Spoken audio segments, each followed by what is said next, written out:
episode 282 of the CRICKETher Weekly. We are back from a week's holiday. Where have we been, Sid? Do you remember? We've been in Broadhaven in Pembrokeshire.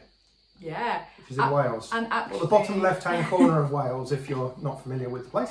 And actually, I now have a claim to fame, Sid. I've played cricket in the same place as Stuart Broad. Okay. Well, this is Raf playing cricket. What's the Stuart Broad connection? The Stuart Broad connection is, do you remember COVID year, that summer when nobody was allowed to go abroad, but you could go on holiday domestically? Stuart Broad posted a photo of him and his family playing cricket on Broadhaven Beach. Okay. So there you go. I've played cricket. You played on the same pitch as I played on the Stuart same Broad. pitch as Stuart Broad. How did it play for you, Raf? How many runs did you make? I made 23, but I didn't win. Sorry, we were playing a family version of the game, which has batters batting individually. But I did get 2 wickets because the sand was causing havoc, making the ball move around. Anyway, let's move on and talk about some real professional cricket that's been taking place this week, Sid. We've been keeping up with the 100. What does the table look like at the moment, and the kind of qualification chances? Is everyone still in it? Yeah, everyone is still in it. Even Fire, who haven't won a game yet, they still mathematically could make it through. Their chances are not very good. An awful lot of stuff would have to go their way, but they could still do it. They can't come top of the table, but they can come second. Just to say, we're recording this on Sunday morning UK time, and there are 2 matches happening today, so this will change. Things could change. Yeah. But at the moment, Brave, Superchargers, and Spirit are the ones with the big chances. They look like the 3 that are going to make it through to the knockout stages. Okay. But there'll still be obviously a big battle, particularly to see who can get that direct spot in the final. Oh, interesting. So Brave, having had a difficult year last year, are sort of back out in front. Obviously, no longer having Lottie around is the... No, seriously. One of the things that's gone right for Brave, who are 4 wins from 4 right now, Lauren Bell is having a great tournament, isn't she? Yeah, I mean, we saw over the winter in Australia that she looks to be coming back to her best. She had, basically a very long blip while she remodelled her action, and she did that, in the full public eye while everyone was watching while she was still playing internationals. And she looks to be back bowling much more consistently and with much more control. So the ball's doing what she wants it to do, and she's taking wickets. So that's great news for her. I guess that I'm sort of slightly concerned that that she went through all that effort to basically be the same sort of consistent bowler that she was before, and those huge hooping in swings do look to have sort of genuinely gone.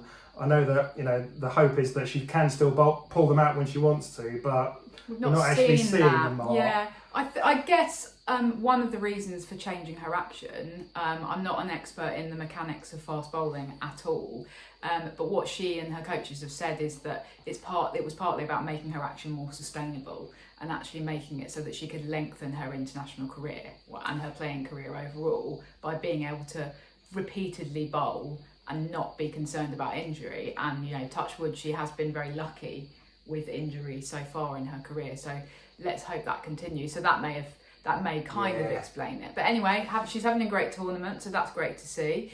Superchargers in 2nd place right now. Yeah. And it's been great to see that standout innings from Dav Perrin earlier in the week. Yeah, because we were getting a little bit concerned about Davina Perrin, weren't we? There was a little bit of a touch of the Amy Joneses. What do we mean by that? Well, Raf, maybe you should explain. Well, it's about being able to perform or not being able to perform in front of a big crowd on a big occasion, right? So what we've been seeing a little bit, I think, from Dav Perrin is, she's still only 18. She has been playing professional cricket for a few years, but just a little sense of being overwhelmed when there's loads of people watching. And that has been something that Amy Jones has struggled with and still continues to struggle with, actually, despite being, a decade into her international career. So what Dav Perrin really needs to do, if she is going to step up to full international cricket, of course she's played in 2 under-19 World Cups for England, but if she's going to make that step up, she's got to become accustomed to that scrutiny. And what was really interesting was her 72 not out against Rockets earlier this week. The point is she did score some big runs on the big stage. Yeah, exactly. And she was asked, what did you do differently? And she said, well, I just decided I was going to go out and have fun. And she did. And that's kind of an interesting switch in mindset. And there's a little bit of it just sort of reminded me a little bit of kind of Grace Harris, Grace Harris's approach to cricket, which it's not about not taking it seriously, which is what England have actually been criticised for recently. You know, oh, I dropped a catch, lol, how funny. Oh, I've just bowled a crap ball, oh, hilarious. Like, it's not about not taking it seriously. When Grace Harris gets out, she's always really annoyed, but there's also a kind of irreverence about her, and she understands that it's a game, and it's okay to have fun playing cricket. And if Dav Perrin can kind of embrace that, and if that's the thing that allows her to get over this thing of, oh, I get too nervous when I'm playing in front of 10,000 people, then I think that that's great, and that's something to embrace. So that's been a positive this week, and certainly a positive for the Superchargers. Invincibles having something of a bit of a kind of mid-tournament resurgence after Alice Capsey made back-to-back 50s. Would you select her for the World Cup, Sid, on the back of this? Because there was a lot of talk yesterday after she made her second consecutive 50 for Invincibles of, oh, well, you know, it's great to see her back to her best just as England are going into a World Cup. But I think that assumes that she's going to be on that plane. She was dropped for the most recent England it's definitely 50-50 coming into this tournament, whether or not she'd even go to the World Cup. And I don't think even Alice Capsey would be particularly surprised if she didn't go. I mean, at the end of the day, there's only 15 players on that plane, and she is not a nailed-on name in the one-day 11.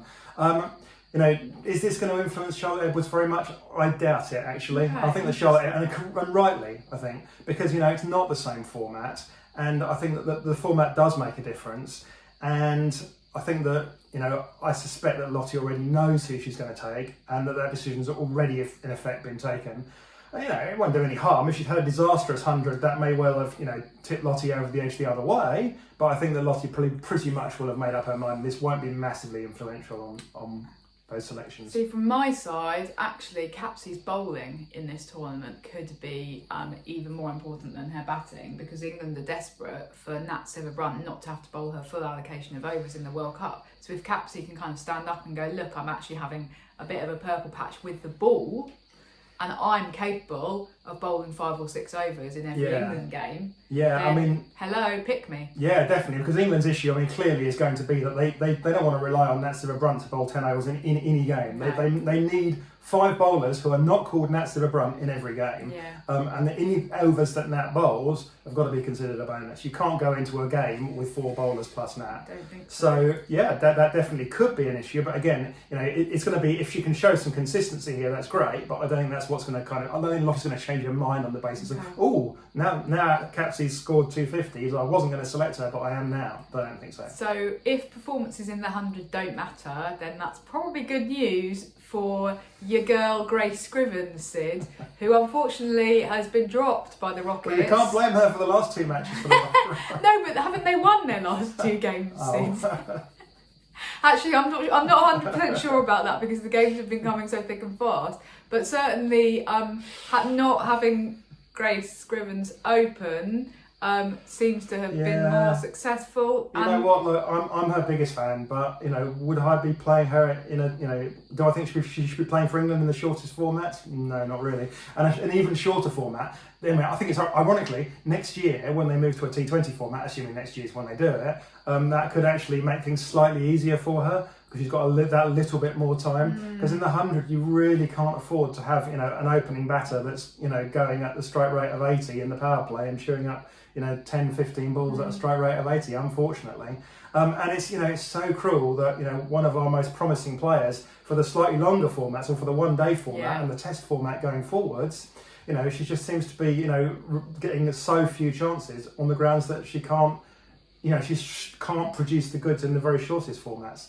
Feels a bit unfair to me, but, you know, as I say, if I was the Rockets coach, I probably wouldn't be selecting her either. So, okay, well, it's interesting. I guess there's been similar chat about Tilly Courtine-Coleman, who had a really good day yesterday. Whether she might earn her spot on the plane for the World Cup, I think it's too soon.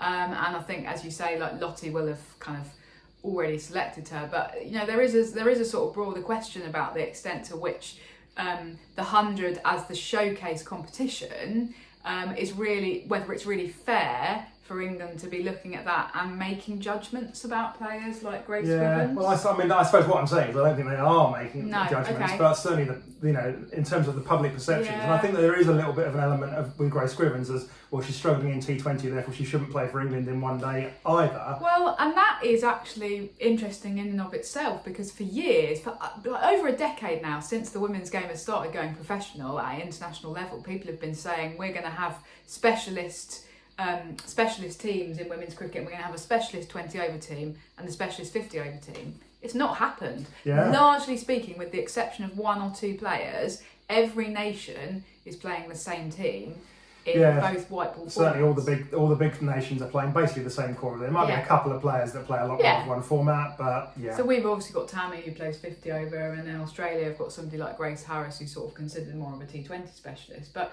so that's actually unfortunate for somebody like Scriv, who is much more naturally, if she was a man, then she'd be playing Test cricket probably, and probably wouldn't be playing even one day cricket. Yeah, she'd be a red ball specialist. Yeah. Anyway, sad times. What's gone wrong for Fire, Sid? Oh, crudely, I think not a lot in many ways. Because obviously they've gone from the last 2 years really successful. Yeah. They were in the final last year, and then this year. Yeah, I think, clearly the main thing that's gone wrong is that the batters haven't hit enough runs quickly enough, and they've left themselves too much to do at the back end of the innings. It's definitely been a batting thing. We keep seeing the BBC and the Sky's win predictor, which, don't forget, is based mostly on men's cricket, going, oh, Fire have got a good chance of winning this, and we're sitting there going, I don't think they have, and in the end they don't, because they're leaving themselves too much to do at the back end. They're not making enough for starting the power play. But, at the end of the day, these short competitions do funny. I mean, look at the Brave last season. The Brave last season came last.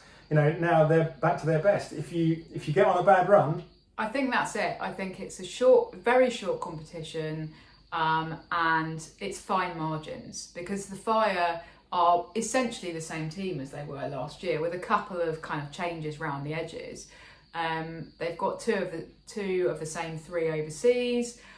But just this year, Hayley Matthews isn't in the purple patch that she was in last year when she was shining for them, and just those. And then when you've got to try and dig yourself out of that in a really short tournament, it's just very hard to do. So it's difficult really to see them. I think that you've got them at like 1 or 2% chance of qualification at the moment, but it's really difficult to see. And it just to some extent shows the kind of fickle nature of franchise cricket, doesn't it? It does. And there are no guarantees from one season to the next, which also in a way is the joy of franchise cricket, because nobody knows what's going to happen.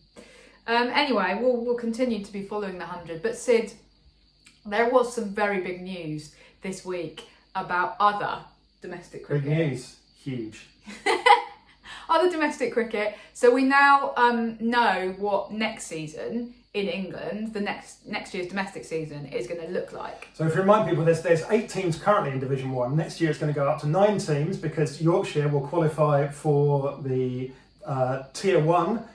When you say qualify, they throwing a hissy fit a year ago. Yeah. They will automatically going up to Tier 1, which of course makes things more complicated, because that's 9 teams. So the changes are that the women's blast is going to be reduced in matches. So every county is going to play 12 matches, 6 home and 6 away. But because of the odd number of teams, they'll play 4 counties twice and 4 counties once. Do you want me to talk about the One Day Cup changes as well? Yeah, briefly go through that. Okay, so the One Day Cup changes, so there's actually going to be an increase in matches by virtue of Yorkshire being there. So again, all counties are going to play each other home and away, but that obviously means one more round for everybody. And then in terms of the finals, so this is a little bit complicated, because for the Blast, the women's Blast, this year in Tier 1, we had a 3-team finals day. It's going to be a 4-team finals day, so that means on finals day, 2 semi-finals and then a final. But in the One Day Cup, this year we've got 2 semi-finals and a final, but next year we're going to have 1 semi-final and then 1 team automatically goes through to the final. So just pause, Just pause the video for a second. If your eyes have glazed over slightly, I don't blame you. The bottom line is, actually, if you add it all up, as long as you play every possible game, which includes playing every possible semi-final and final, you will play exactly the same number of games next year that you played this year. If you including the 100 and everything. So, that's 42 games. So, the Blast, the 100, the One Day Cup this year, if you play all of them, 42 games. Next year, if you play all of them, assuming the 100 format is the same, which I think it will be, it'll be 42 games. Right. Now, the thing that's got me about this is that the big rationale of the ECB is going, well, that's everyone's playing too much cricket and needs to cut down the amount of cricket. So we're going to we're going to change the format and we're going to basically break the Blast. Okay? Because let's be clear about this. By changing the way the competition works so that you play some teams twice and some teams once, you've broken the competition, right? You've created an unfair competition. It's not a decent sporting spectacle anymore because somebody will have to play the best team twice and somebody will get to play the worst team twice. And that's not fair. That's not fair on the teams in the middle of the table. It's not a fair competition. Every time that things, again, come back to football. Football has talked in this country, as in soccer, has talked about playing an extra game in order to allow teams to play games overseas. In the end, it was shut down because it upended the format and made the format not fair because you wouldn't be playing everybody once or home and away. So I'm really annoyed and upset about this. The other thing is that their big rationale for the entire thing has been too much cricket. It's too much cricket. We've got to cut down the amount of cricket. Everyone's playing too much cricket. They're too tired. It's the men that are playing too much cricket. The women are not playing too much cricket. Okay. If you play all of your men's county championship games, this year you will play 56 days of cricket in the county championship alone, as opposed to 42 days cricket for the women, and that's if you include a T20 as being a day of cricket. So the women are not playing too much cricket unless you happen to believe that women are weak and feeble and just can't cope with the amount of cricket that the men can. Now, I'm sure there will be some people out there, probably not watching this podcast, there will be some people out there that believe that, but I'm sure the ECB don't really believe that. So the rationale clearly is not. You're not telling us the truth here. You don't think the women are playing too much cricket, and therefore the only conclusion we can come to is that it was going to cost you too much money. You're going, oh well, we can't afford it. We've got the same amount of money as last year, and so we have to play the same number of games as last year. So we've got to find a way of cutting down one of these competitions. And I just feel that that's kind of not great. Yeah, I agree with you. Rant over. You do speak very quickly when you're ranting, Sid. You speed up. It's like a car zooming down the road, one of Sid's rants. Anyway, and breathe. Okay, so the interesting that this has been announced at the same time as the changes to the men's domestic calendar, which obviously the men's Blast is being reduced to the same number of games, to 12 matches per team. Now, the important kind of distinction to make is that there were two separate reviews going on into the men's and the women's domestic competitions. So there was a men's review and there was a women's review, but they've chosen to announce the changes on the same day, which it just feels like because the structures have now been pushed together, the county structures, and now so you've got women's and men's county teams, that now everything has to be announced in the same way at the same time, and that the rationale has to kind of be explained in the same way. And what we've got here is another example of where the ECB are going, well, it's equality because the men's Blast is going to be 12 matches as well. That's equality. We don't want equality. We want equity, which is for things to be fair, even if they're different. Now, they clearly are different for the women because we don't play any red ball cricket. There is no red ball domestic competition. Beth Barrett-Wild has been pretty clear that there are no plans to introduce one. So the men, as you say, play a lot of championship cricket. So therefore they are playing a lot more days cricket. So just because their Blast is reducing, why should our Blast have to reduce? It feels like that some of the men's county fans might go, well, why can the women's Blast stay the same length if our one's being reduced, la la la. And it's like, well, sorry mate, but you play all this red ball cricket. So that's the thing that's made me a bit cross, is it feels like the women's game, even though the reviews were separate, it feels like they fed into each other, and that they certainly kind of, from a PR perspective, they had to talk to each other. So that's just made me a bit cross, actually.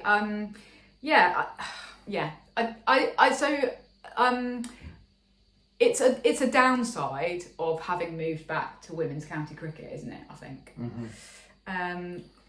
Yeah. What do you think about having? What do you think about having a 3-team finals day? Sorry, a 4-team finals day for the Blast instead of a 3-team finals day? Well, it's interesting because this year they told us, that we've changed it to 3 teams because 4 teams was too many. It was too long a day for the kind of fans we want to attract, and this will be a much better format. And now they're turning around and going, well, actually, we're going to change it back again. And it's like, well, okay, but you were desperately trying to assure us 3 weeks ago that this was the best thing for the fans. This was, and it was easier from a media perspective to only have 2 games instead of 3 in the day. And now, no, we're gonna push in 3 games, and it's like, be a bit consistent, guys. So the other thing is that apparently, again, the Beth Barrett-Wild is quoted in the BBC article as saying it might all change next year. The year after next.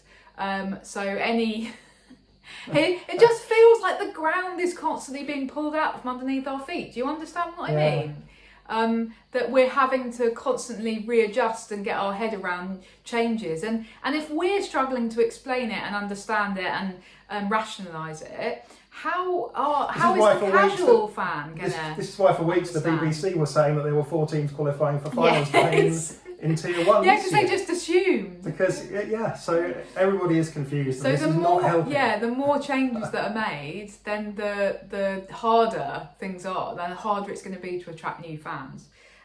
So it just all feels like a little bit of a mess, honestly.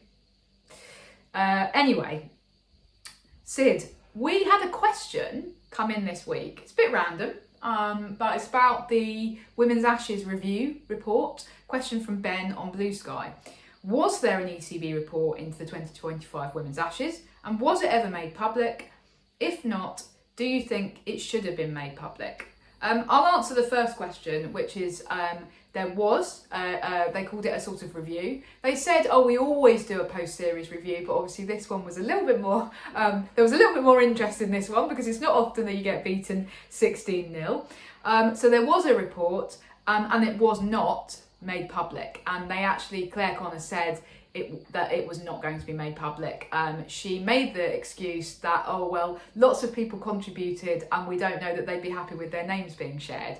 I think that's a crap excuse, because it would be very easy to anonymise contributions in the way that, for example, they did in the Independent Commission for Equity in Cricket report. But anyway, Sid, do you think it should have been made public? Yeah, I mean, it definitely should have been made public, in the sense that the question underlying this, which is why this is actually a really interesting question from Ben, is that organisations like the ECB and sports governing bodies generally kind of want to tread a line between being public organisations and private organisations.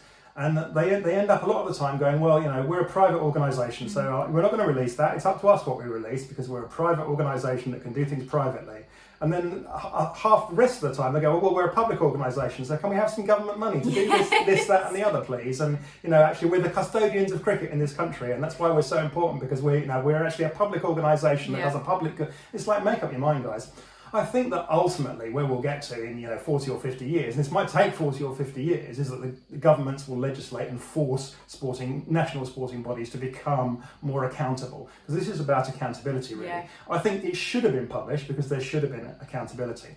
The other side of the coin is I can totally understand why they didn't publish it, because they didn't want that. I mean, the report itself almost certainly, for instance, contradicted a lot of public statements that have been made by people like Claire Connor and Jonathan Finch over the past 2 years. And, it would have made them look... Would have been embarrassing. Would have been embarrassing, yeah. Yeah, it would have been very embarrassing. I understand why they didn't. If I'd been running the ECB and had the choice not to release it, I wouldn't have done. But yeah, I do think that ultimately a government in future is going to need to step in and force national governing bodies of sporting organisations, not just the ECB but the rest of them, to be more open and transparent and to be more accountable to their stakeholders, who are everybody that's a fan of these games. Yeah, because I think that's why that's important. Yeah, absolutely. At the moment, the ECB are, in many circumstances going, we want to make profit and we're concerned with kind of commercial interests. And, sometimes that goes against promoting ideals like gender equality and equity, right? Yeah. And they get away with that, despite the fact that they're getting loads of government money. And it's and that's public money. And so, as you say, they should be accountable to everybody, including us. Yeah. And it feels like they aren't. You know, who's been held accountable for John Lewis being a rubbish coach of England for 2.5 years? Nobody. Absolutely nobody. Yeah. There's been no comeback, and that's very frustrating. And we know that you feel it too, the viewers, because of things that you've said. You say in the comments. Yeah. And so there is that inevitable feeling of frustration. So I completely agree with you, Sid. It should have been made public, and actually it speaks more widely to the issues with kind of sporting structures. So thanks, Ben. That was a really interesting question. Finally this week, Sid, you asked a quiz question on Blue Sky earlier, which I'm going to... a little bit of fun. We and Raph ended up, as we were sort of walking around on the beach and things, we ended up discussing run-outs and the person at the other end, like running other people out. Yeah. Because obviously, you frequently see these things in cricket where two players end up at the same end and they're both looking at each other going, that's your fault, and then that's your fault. Who's responsible for running their partner out the most? Yeah, so the question was, 10 players have run out their partner 10 or more times in English domestic cricket since 2020. But who is the run-out queen? It's a questionable title to hold. Who is the run-out queen who has run out 14 partners in 106 games? Now, if you hadn't seen this on social media, feel free to pause the video now and have a think about what your answer might be, because we're about to reveal the answer.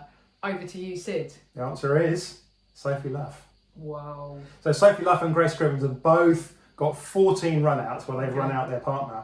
I think it is interesting because they're in very similar situations, actually. They're both by far the best player in their team, and there's probably are a lot of situations where they get in a situation where the other player is really expected to sacrifice themselves because it's very clear who the senior batter is. Yeah. So if they get in a mess, it's going to be the other one that's run out.